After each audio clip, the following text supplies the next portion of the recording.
from the start you knew that was like your goal, or did it happen by starting like side project and things like that? Oh, I was hooked at like 15. I just knew. I mean, what my personal goals was, candidly, I wanted to be rich. Hey, Bootstrappers! Welcome to Bootstrap Stories, the podcast where founders, marketers, and thoughtful leaders share the most actionable tips on building a successful business.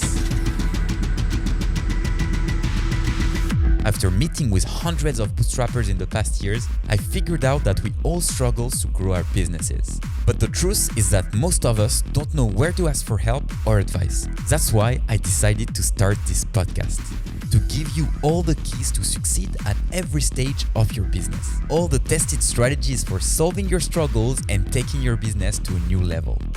No fluff, no bullshit, only a real talk between friends that help each other succeed. My guest for this episode is Andrew Gazdecki, serial entrepreneur and CEO of MicroAcquire, a startup acquisition marketplace. Andrew, thanks a lot for being my guest today. Thanks so much for having me. Super excited to chat. Yeah, I've been following you actually on Twitter and LinkedIn a lot, and I know you have a lot to share, so it's going to be exciting. But before we get started, I just want to give a bit of an outline for our listeners.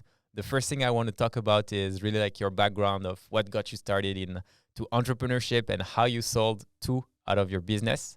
Next, I want to talk about what MicroAcquire is doing and how it's helping actually like founders to sell their business.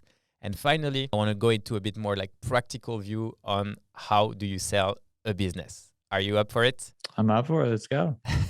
Awesome. So before MicroAcquire, you had you co-founded 2 companies, BiznessApps and Altcoin. Can you walk us through a bit like the process of creating this company up to like selling them? Yeah. Let me. I'll rewind the tape a little bit before those. So, I've kind of been an entrepreneur my whole life. Just out of necessity. I didn't really grow up with too much means. So had like an eBay store, had like a job board before the 2 companies you're talking about, specifically BiznessApps and Altcoin. I had like 10 businesses that didn't work out before that.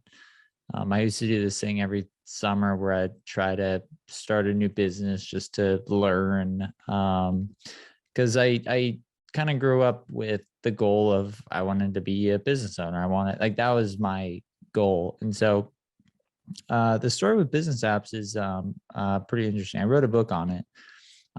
But essentially I had a job board in college that connected mobile developers with businesses. And this is when the iPhone just came out. So no one knew how to find mobile developers.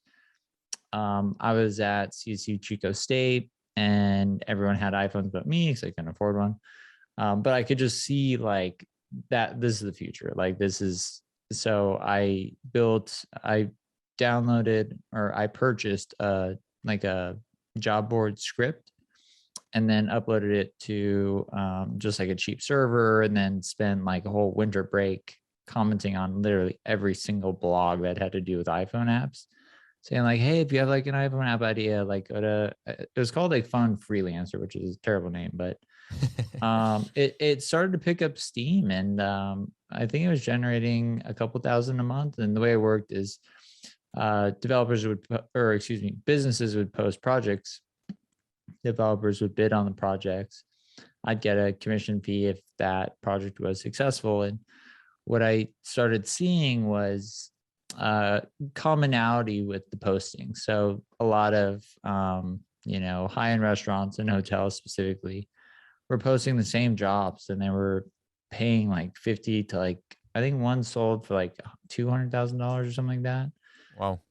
Yeah, for like a loyalty program, push notifications, like show my menu, directions, very simple functionality. And so I ended up selling that job board in college for an amount that felt like $1 billion, trillion, million, zillion dollars. I was broke. And I use that as seed funding for BiznessApps. But the key point there is I had a unique insight into what do businesses want in their mobile applications? Because I saw all these different types of job requirements. And there was do-it-yourself websites at the time. And I just thought, what if there was a do-it-yourself mobile app builder for small businesses? And when I launched it, my goal was just not to get a job. I just thought, okay, if I make this like template, and I'm not technical, but I have some decent design chops, like I can just reskin it, I can just add in the content, and it'd be like kind of like a agency, like a, I don't know, let's call it a semi-custom app development company, really low prices, monthly retainer, get 100 clients, I don't have to get a job. That was my only goal going into college, which is kind of weird. Like you usually go to job to get a degree, to get a job. But I went to college to basically have 4 years to figure out how to build a business to not get a job. And From the start, you knew that was like your goal, or did it happen by starting like side project and things like that? Oh, I was hooked at like 15. I just knew, I mean, what my personal goals was, I wanted to be rich. I mean, you know, you don't become rich having a job, or, I mean, you can, but, you know, I just saw people making a lot of money building internet businesses. And I was really fortunate that, you know, I really enjoy business. And so that intersection, you know, really had me focus on like learning, like how to learn marketing, how to learn sales, how to learn, you know, product development, how to spot industry trends. So yeah, going into college, I was like, I'm going to walk out of here with a business. Nice. And that was a pretty audacious goal, and it obviously requires some luck. But yeah, I launched BiznessApps, raised about 100,000 for that company. And it started as just kind of like an agency, and I signed up like 50 customers around my college town, all the local bars, all the local restaurants, all the gyms, just by myself. And it was brutal. Like if you've ever uploaded an iPhone app, especially right when they launched, it'd take like an hour to upload it. Like there's always rejection rules. So those are good memories.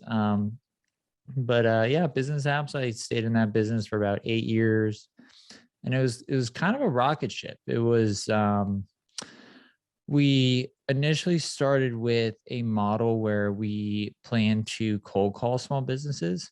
That's where the business name came from. It was kind of a dumb idea, but we called it, or I called it, I've never had a co-founder, so I called it BiznessApps, spelled BIZNESS apps. The app builder is still up today, and I actually used it a couple months ago to try and build a mobile app for MicroAcquire. But nice. How did it go? It felt like going back in like my childhood house, because because you live and breathe it for so long, and every year at a startup feels like 10.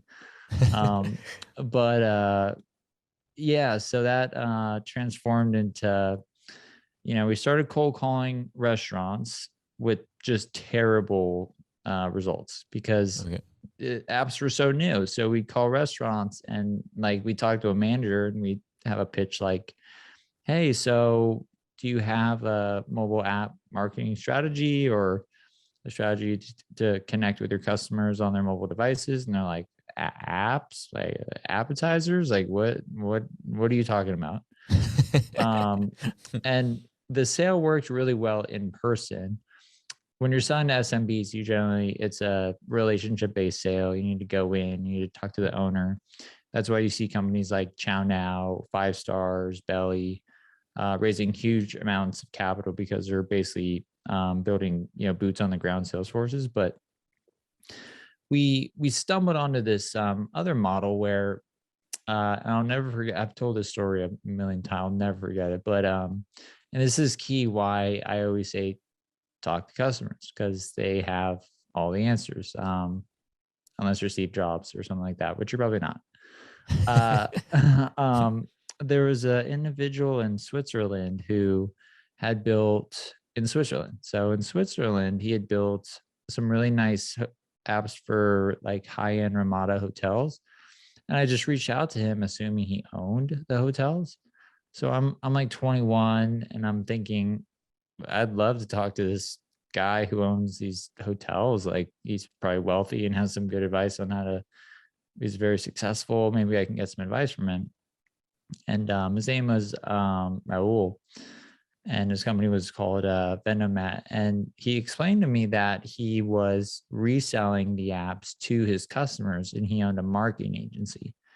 And so my first question was, how can I help you sell more of these apps? And he just, his English wasn't perfect. And I remember him, we were conversating and he said, if you could white label the product, meaning remove the branding of business apps, so I can present this to my customers as Vendomat, semi-custom apps at this price point, I can charge my own prices, I can make more money, and I could sell way more.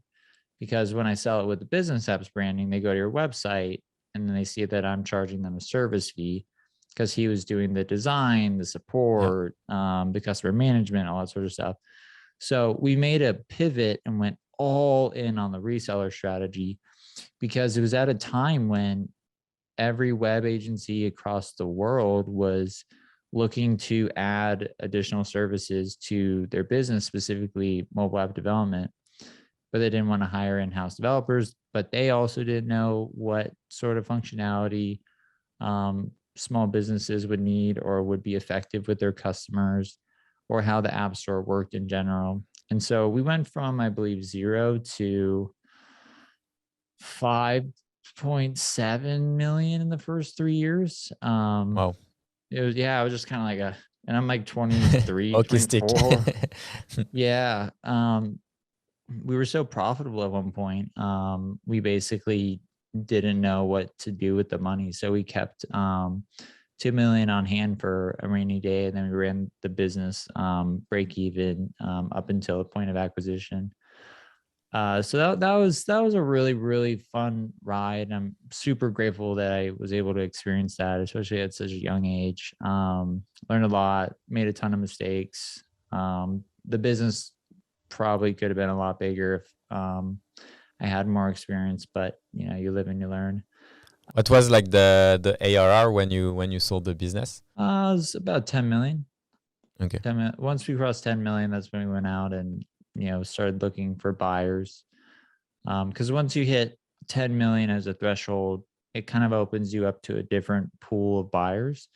So we were always, striving to hit that number. And once we did, that's when we decided it was a good time to sell the business. And then moving on to Altcoin. So during due diligence of BiznessApps, I started working on a cryptocurrency startup called Altcoin. And the goal with that was to speed up times on the Ethereum blockchain.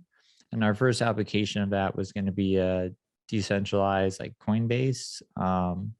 We made some progress, and then we realized the capital requirements were extremely high. And what I mean by that is, this is 2018. So this is when like cryptocurrency was like the wild, wild west. What's a security token? What's a utility token?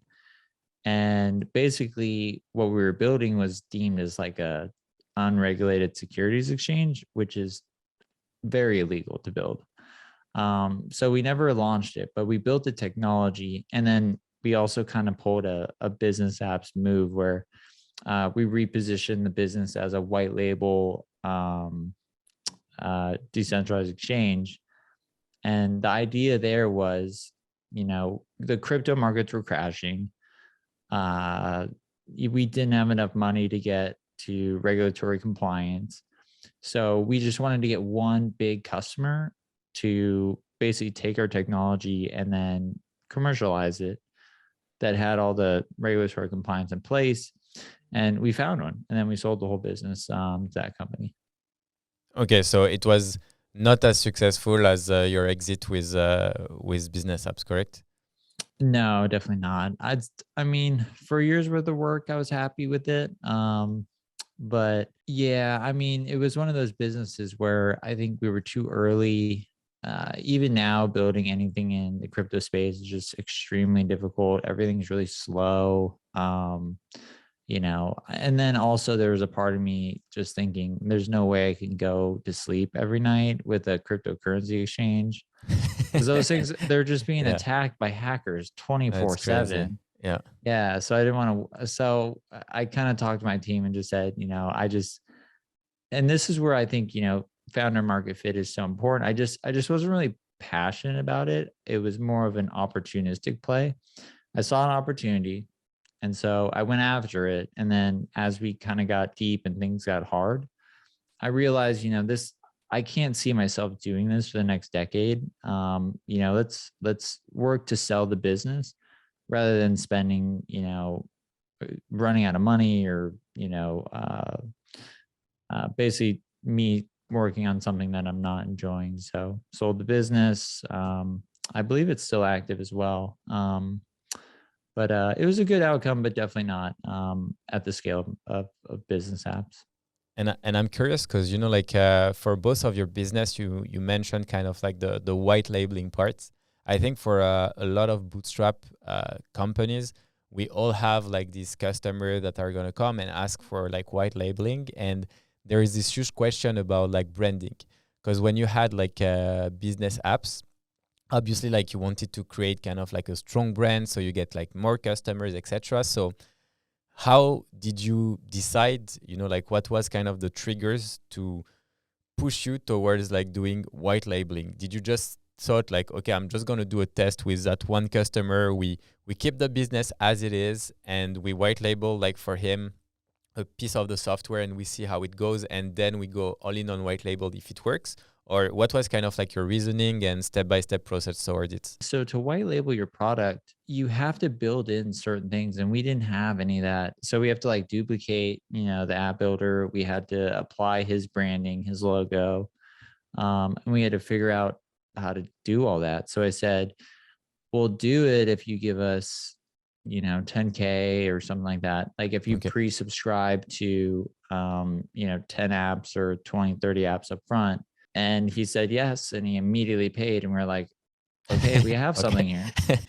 And then we reached out to, so then we were like, okay, maybe there's something here. And so we take that and we pitch the idea to a few of the local web design companies in Chico, my college town. And it was the easiest sales pitch. It was like, yes, like we're absolutely in. We'll pay you, you know, $5,000 up front. We'll pre-subscribe to, because basically how it worked, the reseller program is it takes time to set up. So if anyone's thinking about a reseller program, I recommend having some sort of gate. What I mean by gate is, you know, pay up front so they have some sort of skin in the game, where you're going to be spending a lot of time onboarding, customizing, you know, their portal, probably answering a lot of questions with them on how to use the builder. But I mean, the simple answer is the revenue growth was so quick compared to selling one app at a time. We went from selling one app at a time to selling 30, 50, 100K packages. Like like the second reseller that signed up, to my knowledge, again, this is like 15 years ago, but it was a company in Australia, and they pre-subscribed to 1,000 apps for like 30,000 a year. And we gave them like a 1-year exclusive rights for Australia for that, because we were like upfront money. This is like seed funding, sure. So we knew we were really onto something just based on how like the close rate compared to selling one app at a time. And then it was just more in terms of like, you know, when you're bootstrapping a company, the number one most important metric that we would track, and I think others should track, is customer payback period. So our customer payback period was like 27 days, which means basically after a month, all of it was profit. So we could reinvest aggressively into the business. And that's how we were able to scale so fast, because every customer, we're able to basically take that and go get 10 more customers. And so it was just a much more capital efficient business model than just cold calling, getting a customer $50 a month. We were getting contracts at, you know, 50K a year and stuff like that. So it was, Yeah. we basically went from SMB to, I guess, what you would call like mid-market sales. No, that's really interesting. And yeah, like for you, what was like or what would be like the advice of, you know, like the to get started with such a program, you know, like because I guess people are kind of like scared. So you said like validate quickly and asking for for payment upfront. What would other like be a few things that you could do? I mean, I think the main thing you want to see is you want to have paying customers before you even build it. That's the ultimate, validation that this is good for your business. Because if you have a customer that's willing to pay before the program's even like built and in place, you really got something. But for those that are like kind of thinking about dabbling in it, I mean, just ask customers. Like, we're thinking about launching this. Would this be, and get feedback from customers. And, the initial white label customers that we signed up, we got a ton of feedback on in terms of how like some of them didn't want the ability for their customers to log in and edit the app. They only wanted them to be able to log in and send a push notification. So we had to remove certain parts of the app builder for certain customers, and we would charge more for that and stuff like that. So it was just, again, BiznessApps was like a right place, right time business. I got super lucky with that one. Because again, the iPhone just came out and no one knew how to build apps. And we were the first company to kind of say, hey, we have a do-it-yourself app builder specifically for small businesses. And while everyone was trying to figure out how to, deliver these mobile applications to their customers, we had the perfect solution for people that had existing relationships with businesses. They handled the sales, they handled the support, and it allowed my team to just focus on the technology. So Nice. It was kind of like a dream business model that we just stumbled upon.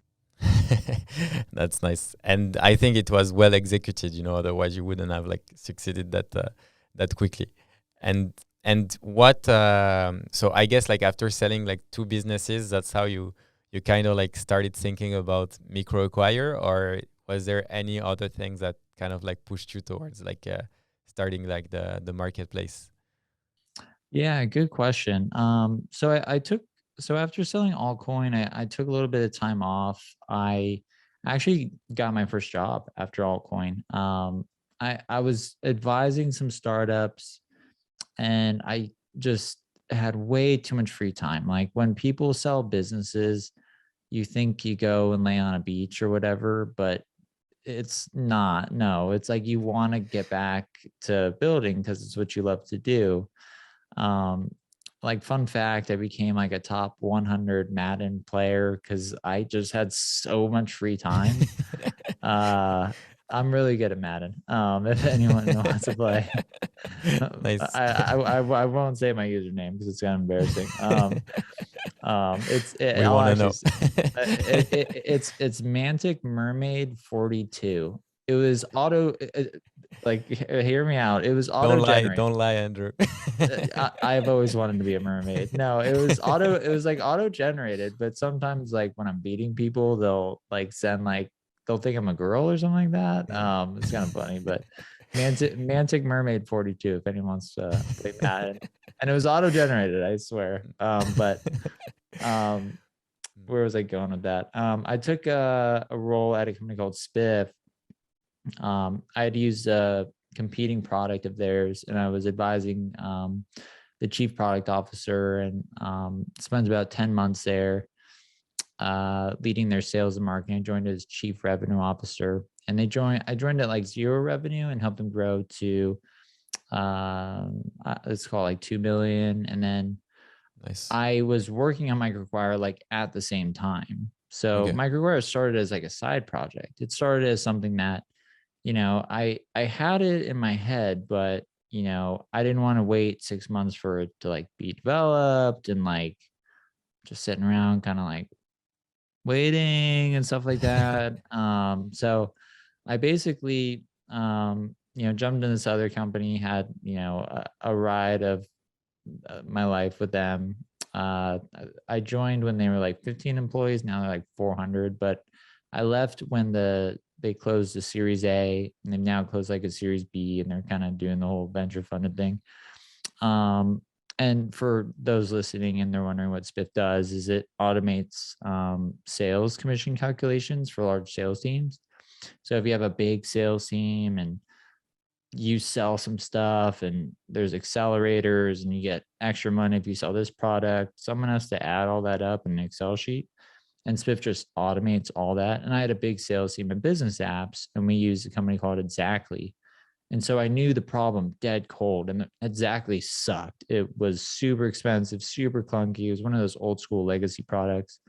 My whole team hated it. But the idea was to give visibility into your commissions. But yeah, so I was, launching MicroAcquire as a side project, but the goal was to basically, once I kind of got some form of product market fit, to, jump into that full time. But they were going out to raise funding, and I'm kind of the guy leading revenue. And so I kind of had to hang in there until the Series A closed. But as soon as the wire hit, I had like email just ready to go. And I'm like, I resign. But with class, of course, like, hey, I'll stay and we'll find a replacement for me, and like send it to the board and all that fun stuff. But during that time, I launched MicroAcquire January 2020, and I started working on it full time like 6 months after that. So during that time period, I was able to, really just kind of focus on like the marketing of the business without any sort of like my personal brand behind it. Like, really figuring out ways to like attract startups, attract buyers, speaking with a lot of customers, a lot of, early mornings, late nights, because I wanted it to work that bad. But the way I kind of thought about it was, for my next startup, I started with writing down the customer I wanted to serve. I wanted to serve startups and entrepreneurs. And then I went to business model. I'm not a technical founder, so I was really drawn to a marketplace due to, the defensibility via network effects. Yeah. And then third, really just what sort of unique insights do I have? And so acquisitions kind of came to mind pretty immediately, because, as soon as I sold BiznessApps specifically, I had like 20 friends reach out, like, how do you sell? Like, how'd you find the buyer? Like, what was due diligence like? And it kind of opened my eyes, like, wow. So, startup founders know everything about growing their startup, raising, funding, or, there's books on all these different topics, but nothing on like the most important part of the founder's journey, arguably, which is the exit. And so I just felt this needed to exist. And then I looked around a little bit more, and I saw, business brokers taking like 15%. And I was like, that's like highway robbery. Okay. I was like, hey, let's tone this down a little bit, and maybe they become co-founders in a minute, Yeah, With such amount of shares. I just saw a market with zero innovation. I saw low NPS, basically business brokers ripping off startups, pricing startups at just prices that I didn't even know business brokers existed. I thought it was just investment banks and above. Investment banks typically charge like 2 to 5%, usually 2 to 3%. And so when I saw 15%, I was like, are you kidding me? So I just felt like, okay, I'll build this and, maybe help some startups get acquired, and kind of the rest from there is history, I guess. And basically, like right now, your business model is you take a fee from each startup that is sold. Is that correct? Not yet, but we will be rolling out tooling soon. We're rolling out this really slick letter of intent builder, where like in 5 clicks, you can have like a beautiful letter of intent. We're integrating escrow. And then once those are released, we'll have a small commission. Nothing close to 15%. We're thinking like 2% or something like that.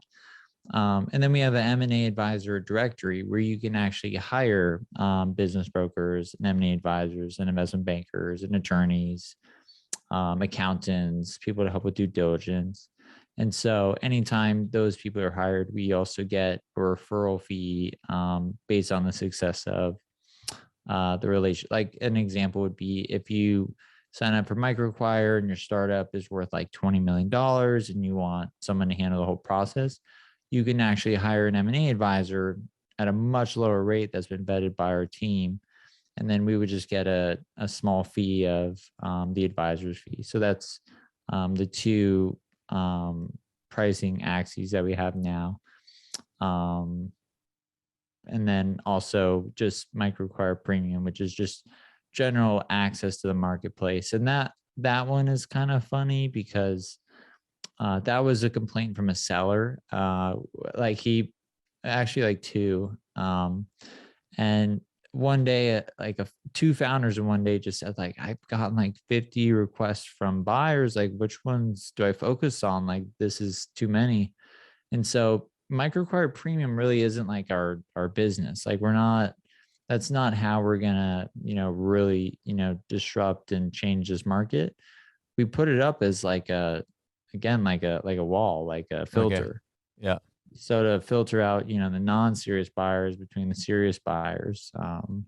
Because every product is listed like publicly, or is it just to the people who actually like bought the MicroAcquire Premium membership? Yeah, good question. So the way MicroAcquire works, and I built it in a way where I would feel comfortable listing a company on a marketplace. So it's completely private.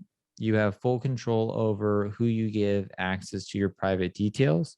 Every buyer is vetted, and you're able to look at their LinkedIn account, chat with them, get on a call with them, and then you have a data room that you can give them access to. So you're in full control of the sale process when you list on MicroAcquire. And it's completely free for sellers as well. Nice. And I was also curious because I know you advertise a lot like for bootstrap companies because obviously like they're the big chunk of your business, and you have raised like a round for MicroAcquire. What's kind of your view between like fundraising versus no fundraising? Like where do you like sit? Yeah, I would say bootstrapping makes sense for 99.9% of entrepreneurs. I always say if you want to get rich, bootstrap. If you want to change a market, then raise venture capital. I think, once you have kind of a win under your belt, I guess your personal ambitions change. And then the market opportunity for MicroAcquire was so big to help so many entrepreneurs around the world. I felt it was just appropriate to like, let's see if we can really change how acquisitions are, conducted for startups and really try to help thousands of entrepreneurs around the globe. And that was very capital intensive. So it's definitely my first startup that's venture backed, but yeah, that's why I'm curious, like it was a decision. I remember, thinking like, should I bootstrap this or not? But there was so much we wanted to innovate on. We wanted to innovate on legal doc creation. We wanted to innovate on tooling for due diligence to assess, the health of a company, transferring assets, putting code in escrow, there and just a number of other things. And the two paths were either move really, really slowly or, accelerate that. But I mean, in reality, when you raise capital, your buyer pool goes down tremendously. So if I had bootstrapped MicroAcquire, I could probably sell it today for, a few $1 million or whatever like that. But that isn't mentally stimulating to me. So I'm, my personal ambition now is to really, disrupt and change the market. So that was kind of the main thought process behind it. And what I recommend for entrepreneurs is, get a win under your belt so you're financially secure. So you don't have to worry about like, I need this business to work or else like I'm going to spend 5 years and not make any money.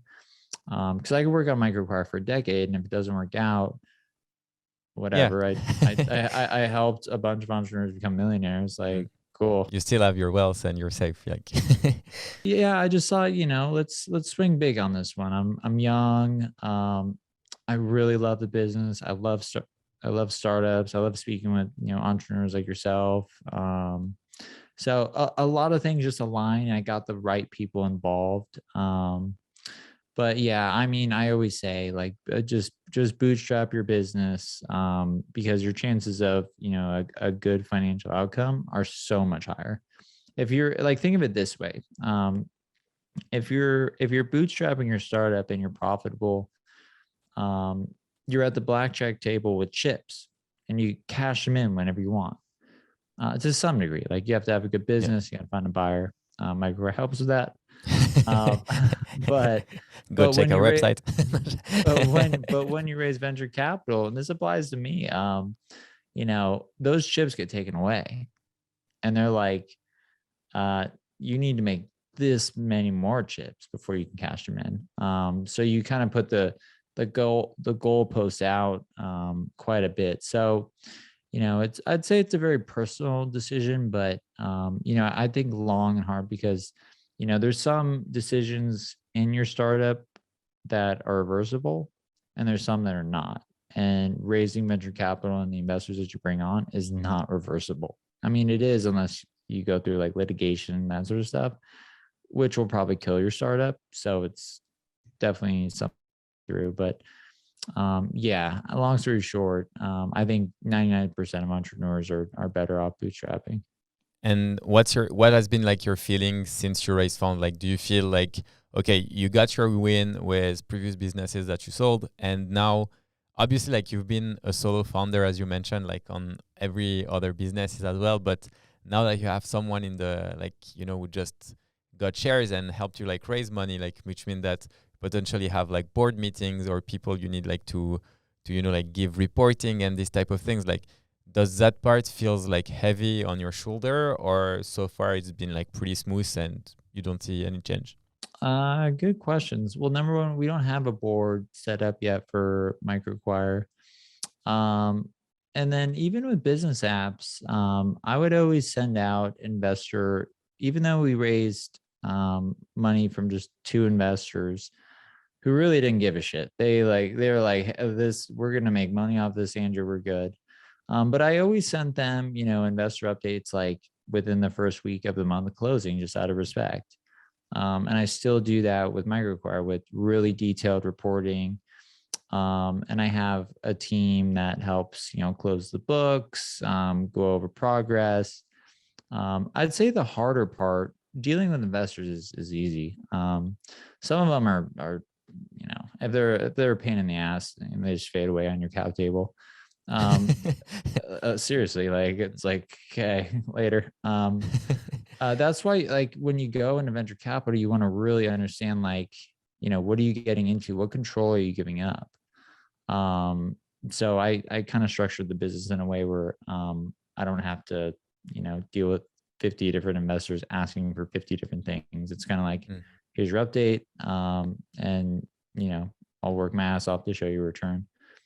Nice. But I'd say that the harder shift is, going from, I'm doing everything. I'm doing customer support. I'm doing, startup onboarding.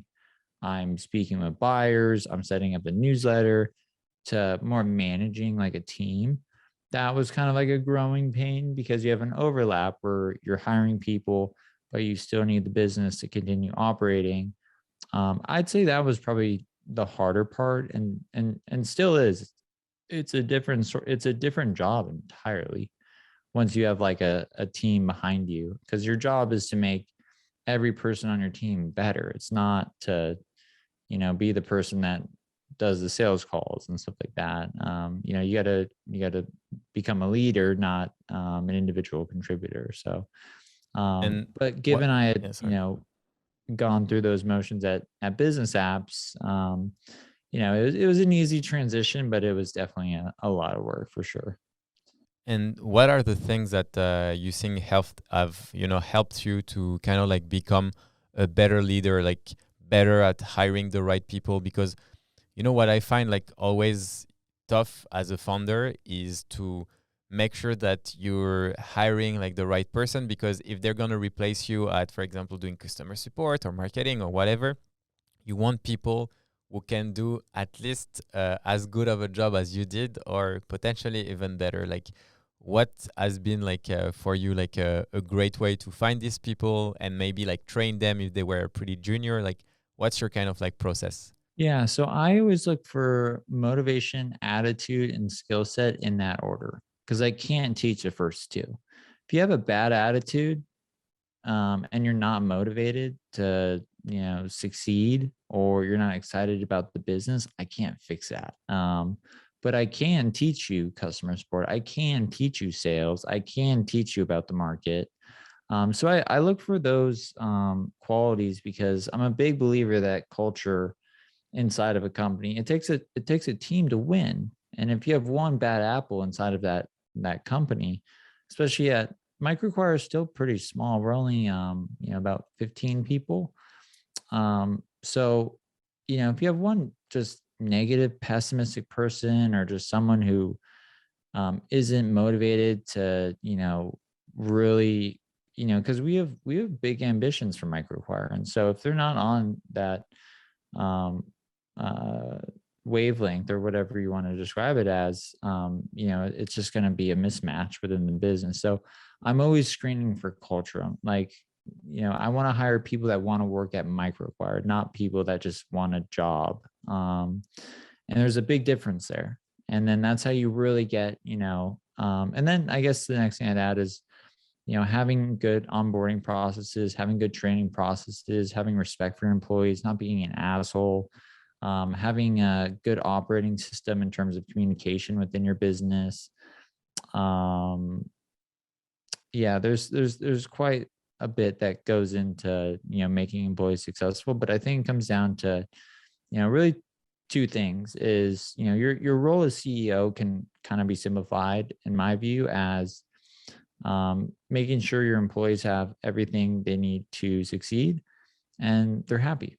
Meaning they enjoy their work. They, are excited, they're motivated. And that's how you get like that extra 30%. And to answer your first question is, how did I learn all of this? First, from a ton of mistakes from prior companies, not doing one-on-ones, stuff like that. Like just kind of thinking, hire smart people and leave them alone, which is the dumbest quote ever, even though Steve Jobs said it.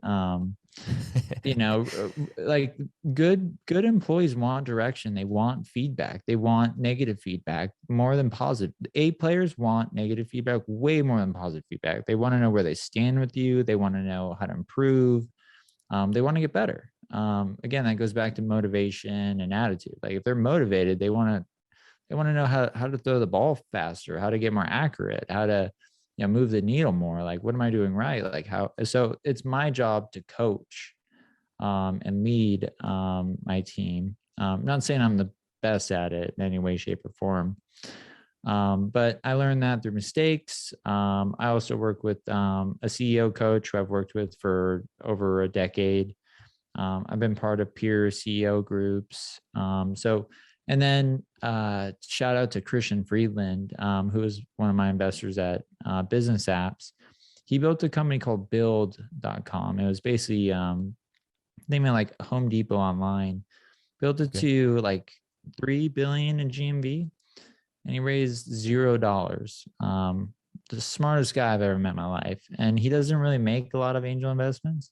So he didn't have like a huge portfolio, and we would talk like at least once a week, if not daily. He was kind of like almost like a co-founder investor. He just saw potential in me, I assume. And, he just dumped kind of all of his principles on how to build businesses, how to build teams, how to manage, how to lead, how to think about product, how to think about scaling, everything. So, short answer there would just be, find people that have done things that you want to do and try and learn as much as you can from them. No, that's really nice. And how exactly did you find like your coach? And was it like from recommendation? And did you feel like it has really helped you within like those 10 years? What are kind of like the the session that you do with him? Yeah. So his name is Tim Porthouse, and he built a company to 400 million annual recurring revenue and then sold it. So he's got some experience. And he was a recommendation from Christian Freeland. I was a part of a CEO group called 10x CEO, and 10x CEO was like if you look up 10xceo.com, you'll see, mostly companies kind of headed towards going public.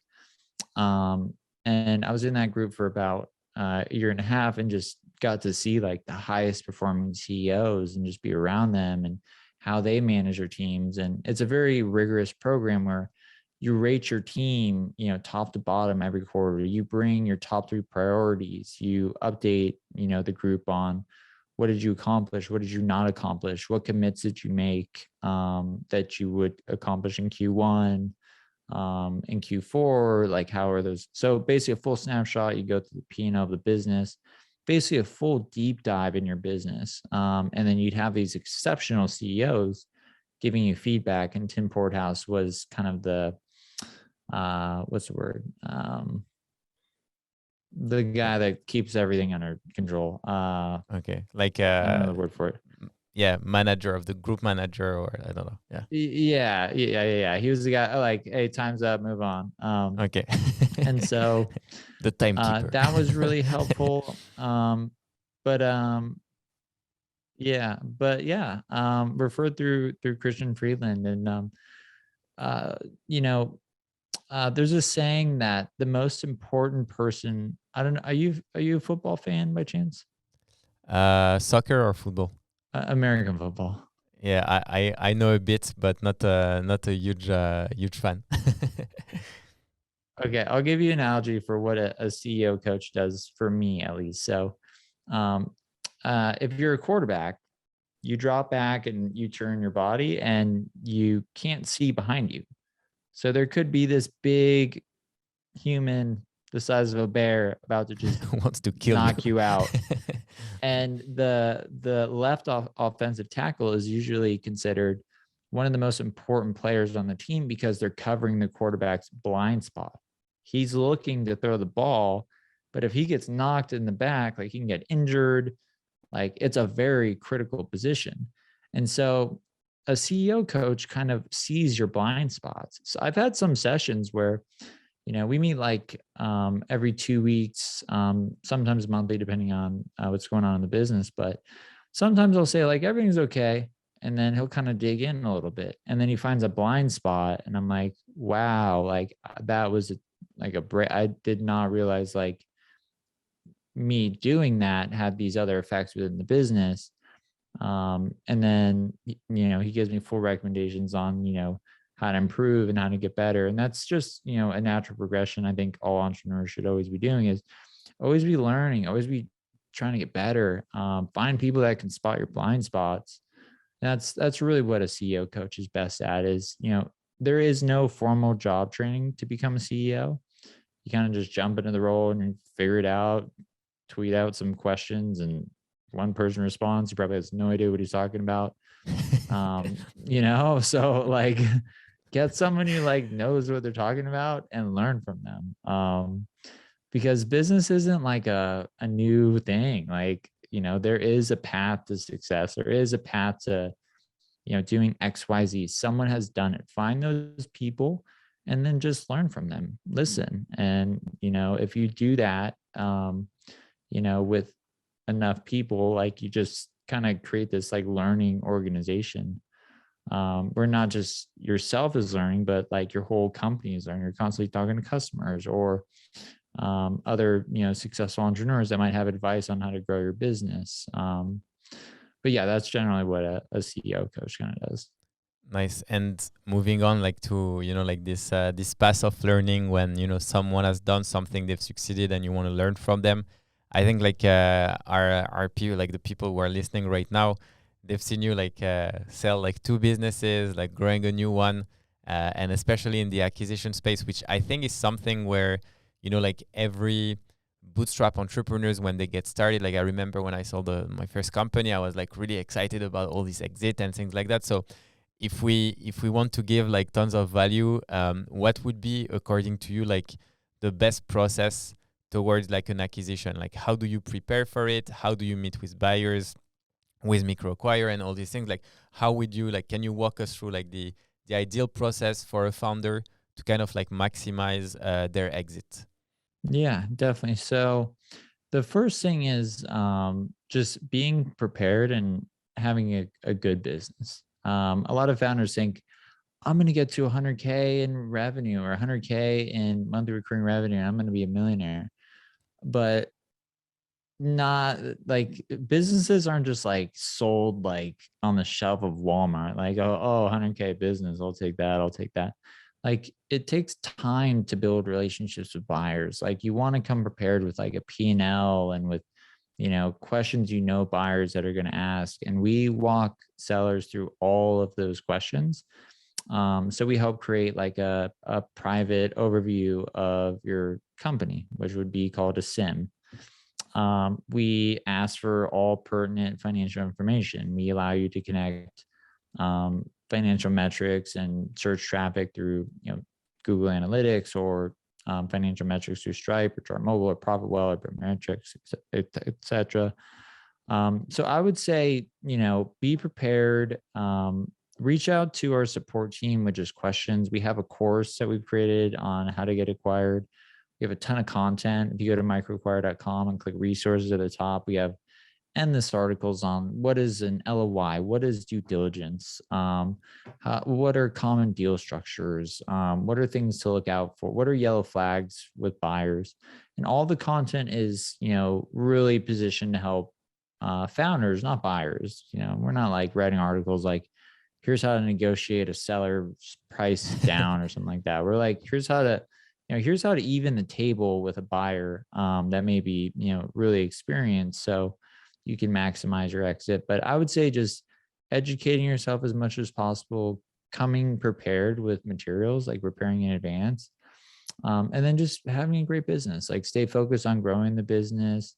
And then when you display the business as well, like, be honest and forthcoming. Like, don't feel like you need to present a perfect business. Because a lot of times buyers in MicroAcquire are looking for opportunities. Like, your website looks like shit. Well, if they improve that, maybe they can increase, conversion rates, like free or traffic to free trial conversion rates, or maybe there's an opportunity to increase free trials to paid accounts. Maybe there's high churn and there's an opportunity to reduce that. Like, present your business like with, warts and everything on it. Like, I think that really opens the buyer's eyes of, there's potential to take this business a little bit farther than you have. So don't be afraid to just be honest. Like, yeah, I've never raised my prices. Like, maybe there's an opportunity there. Maybe my customer support isn't the best or something like that. Just be honest up front. And that goes a long way with creating good relationships, and be patient as well. I work with a lot of founders that think like, I should get an offer like immediately. And it does not work like that. It took me, 3 years to sell BiznessApps. Wow. So sometimes it depends on the size of the company. Like, there's only so many buyers. Once you get past a certain revenue threshold, your buyer pool shrinks. It's just like any asset. Like, think of it like houses. Like, how many people can buy it like a, 20, 30, $40 million home? Like, it's very small. Like, the realtors are reaching out to like Oprah and stuff like that, It's the same with the startup, and that's, again, looping back to venture capital. When you raise venture capital, this kind of might be a rant, but you have to sell in those ranges. And so your buyer pool gets smaller. That's why I say, if you have a bootstrap startup and you're making like $2, $3, $4, $5 million a year, you're a millionaire. Like, you really are. It's just a matter of time. It's just a matter of time when you cash in those chips at the blackjack table. So kind of a long-winded answer to your question, but I hope that was helpful. No, it's definitely helpful. And I think like something you mentioned for me that I think can be like really of a lot of value is the fact that a lot of business owner, when they go to that like sales like time, either they have the wrong expectations when it comes to time, where they just think like, it's like in the movies where someone's going to come and say like, yeah, I'll buy it directly. And actually it doesn't go like this. You have to go through like the due diligence, legal, financial, etc. So it takes time. And also what you mentioned about opportunity, I think like whenever you're selling your business, you want to be honest, as you said, because one, you're going to build trust. And two, if you can also showcase potential like growth opportunities to the potential buyer, it's also exciting for them because they obviously want to potentially like flip your business, so like make more money out of it and down the line like sell it. Which comes down to like another question I had. I think we chat a little bit about it on Twitter, but I'm really curious about what's your view on having maybe more like and like experienced like SaaS founders or people who have exited their business who actually like come to MicroAcquire to buy like businesses who are doing maybe like around 20 to 50K in MRR and just like trying to grow them and flip them so they can sell it at like a larger price. Because I do feel like, as you mentioned earlier, like there is a path to success. And once you've done it, you know the things that work and the things that don't.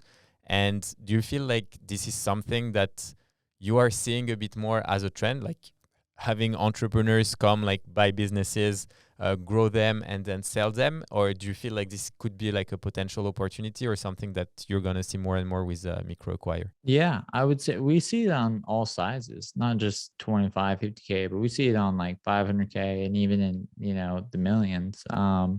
Because there's builders and there's scalers. I think once you've gone through the full life cycle of a business, you can really spot growth opportunities very fast, just depending on, how much experience you have with startups. But yeah, that's definitely a trend I've seen a lot. There's been numerous businesses that have been, bought and then improved and then resold on MicroAcquire. So that's definitely an opportunity. That's super interesting. And I think that what you're doing is actually like, yeah, it's huge opportunity for people. And it's also exciting to see like that a business can have like several life down the line, with people who are like more eager, as you said. Like some people are really good at starting a business, other at growing it, and then other at like rescaling or skyrocketing it. So that's no, that's cool. Good to know. I want to be like also like super cautious of your time. I usually like close the podcast with 3 questions. So the first one is, what's your like favorite book or podcast that you would recommend to other like bootstrap entrepreneurs? That's a good one. I got right now, Play Bigger, From Impossible to Inevitable, and Tuned In. Those are 3 that I always reference. But my favorite book that's kind of a hidden gem that I highly recommend, I'm going to pronounce this wrong, is called Strategic Entrepreneurialism by John Fisher. And it's a book about specifically how to build a startup with the intention of having it acquired. And Nice. It goes through basically, like, the short summary of it is, basically build a product, locate strategic buyers, raise a small amount of money, create strategic partnerships with those buyers, and basically like figure out like a puzzle piece that this larger company needs. And this guy, John Fisher, sold like 10 companies, and he writes a really detailed book about how he sold these software companies. And it's a short read too. So it's a hidden gem. I've never heard someone else recommend it. Yeah, me neither. Yeah, so I'll check definitely that one out. out. It just also has a good framework. Like you can replace like raising funding with bootstrapping or whatever, but it's all about basically like, it breaks down like your odds of going public, like very low. So how do I'm always thinking about, how to statistically improve your odds of success. And that's why I say bootstrapping. You have a higher chance of success if you bootstrap your startup than raising venture capital. You have a 1% chance of becoming a unicorn. That's 1 in 100. And then when you become a unicorn, you have like a 20% chance of being acquired or something like that. Or I think it's like 3 or 8% or something like that. So it breaks down like statistically, like your odds with these decisions that you make So if you're looking to build a business and get acquired, that's a really, really good read. Nice. Second question is, who's your favorite Bootstrap founder and why? That's another good question. There's so many. I'm gonna go with Ben Kelly. So for people listening, Ben Kelly, he's a good friend of mine, and he bootstrapped a damn rocket company, and then he sold it to Voyager. Like, mic drop. Like, I don't like who the hell bootstraps a rocket company. And he got acquired. So I'd say Ben Kelly. He's a man. All right, that's nice. And the last question is, how exactly, like, what exactly do you do to regain energy in the tough times? Oddly, I listen to a lot of stand-up comedy. I'm a big believer in just like positivity, focusing on what you can control. I don't think about stuff like, if I can't control it, I don't think about it. I also, journal quite a bit, where nothing weird, just like, not like, hey Andrew, like, is my diary, like, dear Andrew, it's like, dear Little Mermaid. Like and I recommend founders do this, because every startup goes through hard times, but they're really not. Like, what I mean by that is, what may feel like a huge problem today you'll probably forget about it in a month.